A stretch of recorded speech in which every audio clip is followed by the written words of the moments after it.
last time we saw you was in Kansas. Yeah. Give us a little update between there and here. Well, Heather continues to do really well. I think the last time I talked a little bit about, you asked about how she was doing relative to plan, and she's at least 10 hours up on where we expected to be. You know, I guess kind of the big picture, I look at this race as a little bit like an independent time trial. You know, I talked a little bit about our sleep strategies, but those are our strategies, and everybody else has their own strategies. But our goal is to try to get her at least 2,500 miles or 2,800 miles, and if you want to look around and change strategies based on where you're at, we may look at it at that time. But we continue to press on. She's doing well. Today we did a little stop at McDonald's, and she was giddy getting off the bike, or getting back on the bike. She stopped at the road construction up there, was doing the chicken dance and all that kind of stuff, and had the crew laughing, and she was laughing, and it was good to have that happen. Overall, things that you would expect later in the race are starting to crop up a little bit, but not badly. You know, knees, that kind of stuff, starting to get tired and sore, legs sore and that kind of stuff.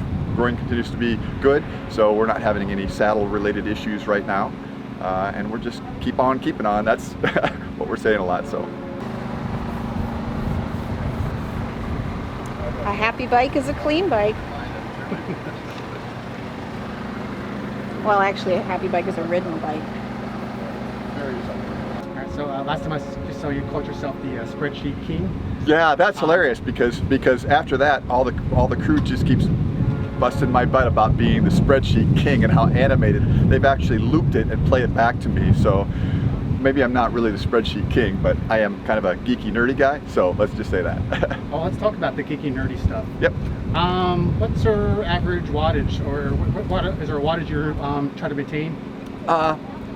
Early on, as I mentioned, what I was trying to do is maintain her within a certain heart rate. Wattage is a great target. We use it a lot for training, but for an event like this, I like to use heart rate a little bit more. You get some cardiac drift, you get some unique situations in ultras like this, blood plasma expansion, that kind of stuff that can change the heart rate power response. And to try to keep her from hammering herself too much, we try to use heart rate more in this one. So she's been maintaining a heart rate range that we feel is acceptable. The one thing that I would say has been a little surprising to me is she has maintained intensity better than I anticipated. So like through Kansas and that kind of stuff, as I mentioned the last time, we wanted to keep her on steady, and she really did. She did a fantastic job all the way through. And so now we're just trying to be in a mode where we have her not pushing too hard, but because we've got some big climbing to do and trying to save her quads a little bit for later in the race, and she's just doing a great job with all of it. And I can't say enough about the entire crew. Everyone is really gelled together, taking care of her on all these breaks and stuff, and making the most of Heather. She's just, again, doing fantastic, and we're thrilled with her progress. This is the most special, important door, and what's behind it? The emergency potty chair.